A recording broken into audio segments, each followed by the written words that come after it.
The U.S. murder rate in 2025 was almost certainly the lowest since the FBI started keeping national records, and 2026 is tracking to go even lower. New research confirms that people who gossip are more likely to be in romantic relationships and have more children, and a Chinese platform now lets dog owners rent out their pets to strangers by the hour. While everyone else was busy arguing about politics, a bunch of other things happened. I went looking for them. I'm Keith Conrad, and this is News Side Quest. Crime analyst Jeff Asher, who tracks murder data from roughly 600 police agencies across the country for his site The Crime Index, published his assessment in late May. The United States almost certainly had the lowest murder rate ever recorded in 2025, with the FBI having data back to 1960. And the 26th data so far suggests it's going to go even lower. Murders dropped 18.7% in the first 4 months of this year compared to the same period last year. All violent crime dropped 6.4%. Just to give you some historical context, the murder rate spiked to 6.8 deaths per 100,000 people in 2021, a 54% increase over the previous low of 4.4 per 100,000 in 2014. A few years ago, serious criminologists were writing about a new normal of elevated violent crime. Now we're talking about a rate potentially around 4.0 per 100,000, which, if the summer holds, would be the lowest homicide rate ever recorded in CDC data going back to 1930. New York City's homicide numbers through April were at their lowest data going back to 1960. Chicago, Baltimore, New Orleans, Philadelphia, all of them are seeing historically low numbers. As one researcher put it, other than 1990's great crime decline, this kind of sustained large decrease has simply never been this large for this long. 3 straight record years of drops going on 4. Now here's the caveat. Nobody fully agrees on what's actually driving this. Researchers point to the pandemic returning to normal, more young people back in school and structured activities, community violence intervention programs, and other factors. Multiple cities that saw no National Guard deployments or immigration surges had the same historic drops as those that did, which complicates any single political explanation. At a record low homicide rate of 4.0 per 100,000 would still be roughly double Canada's rate of 1.9. Asher is direct about that. We're still talking about 13 or 14,000 murders. It's not a problem that's exactly solved yet. Way to not murder people, guys. On the eve of the 250th birthday of America, next to the lifespans story we covered Wednesday, this is another data point worth actually celebrating. Things are measurably better in a way that the general news environment doesn't really make room for. Has your personal sense of how safe your city or neighborhood is actually matched what the crime data shows, or has there been a gap between what you feel and what the numbers actually say? Take him away, boys. Hey, I'm the chief here. Take him away, toys. What'd you say, Chief? Researchers in Poland published a study in the Journal of Evolutionary Psychological Science this week that's going to make a lot of people feel either vindicated or pretty uncomfortable, depending on their relationship with the office rumor mill. The team analyzed survey data from nearly 1,500 adults, measuring what psychologists call relational aggression, behavior that harms other people through gossiping, spreading rumors, or excluding them from social groups. Then they looked at romantic relationships and a number of biological children. The finding was that people who scored higher on relational aggression were more likely to be in romantic relationships and were linked to having more children. In evolutionary terms, gossiping may have provided a reproductive advantage by helping people find and keep partners throughout human history. The mechanism the researchers point to is competitive. Unlike physical aggression, which is risky and visible, gossiping and social exclusion allows someone to undermine rivals without direct confrontation or obvious retaliation. Spreading information about a competitor's flaws, questionable behavior, or romantic history can damage their standing in a social network in ways that are hard to trace back to the gossiper.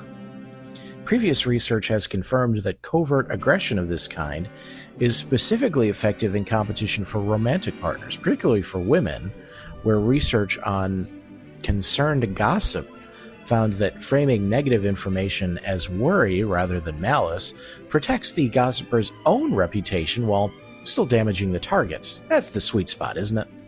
This research is documenting a correlation between gossiping behavior and reproductive outcomes, which tells us something about evolutionary history.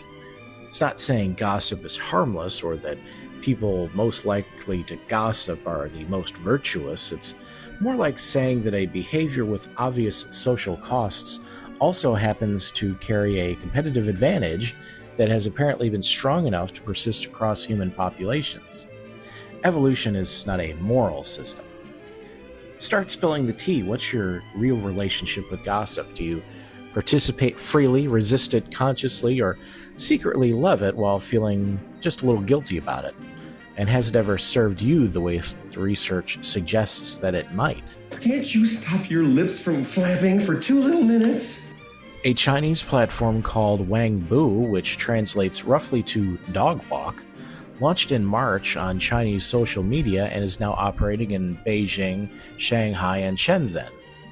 The premise: dog owners create profiles for their pets, set hourly rates typically ranging from about $1.50 to $9 depending on breed and duration, and renters coordinate pickup and return directly with the owner. One listing features a white West Highland Terrier named Even in Shenzhen, available for roughly $7 an hour, described as active and affectionate. Renters may walk him only in the presence of his owner and are prohibited from feeding him anything not supplied by the owner. The appeal from the renter's side is easy to understand. Urban apartment dwellers who can't own pets get temporary dog companionship. Owners generate a little side income from a pet they already have. On paper, it sounds like any other sharing economy platform, and for some specific listings with careful owners and well-socialized dogs, it might work just fine. The animal welfare concerns are also pretty easy to understand. The Animal Rescue League of Boston, which has studied pet rental extensively, given that Massachusetts has actually banned the practice, makes the key point directly. Dogs are social creatures that bond with specific humans. A dog being perpetually cycled through different strangers will gain emotional and behavioral problems that make them less fit for adoption in the future. The South China Morning Post coverage specifically flagged veterinary warnings about stress from frequent handler changes, which can manifest as anxiety, behavioral regression, and reduced trust towards human in general. Gee, can't imagine why. This isn't like renting out your car or a spare bedroom. It's a living thing. A car doesn't experience confusion or attachment. A dog does. The platform's incentives push towards maximizing rental frequency, which is exactly contrary to what's good for the dog. So where do you personally draw the line between a potential side hustle and a member of the family? People like dogs, Mr. Burns.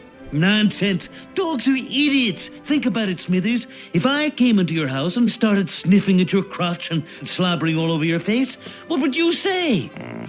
If you did it, sir. A Harvard professor known for his research on UFOs and extraterrestrial life has been picked to lead the new White House UFO Council. What ideas do you think the guy who thinks literally everything is caused by aliens will bring to the table? He has previously suggested that interstellar objects passing through our solar system might be alien probes. The council's scope presumably will be fairly broad. Well, back to the old drawing board. Possible human remains were found inside a chimney at a school in Queens, New York. Authorities are investigating.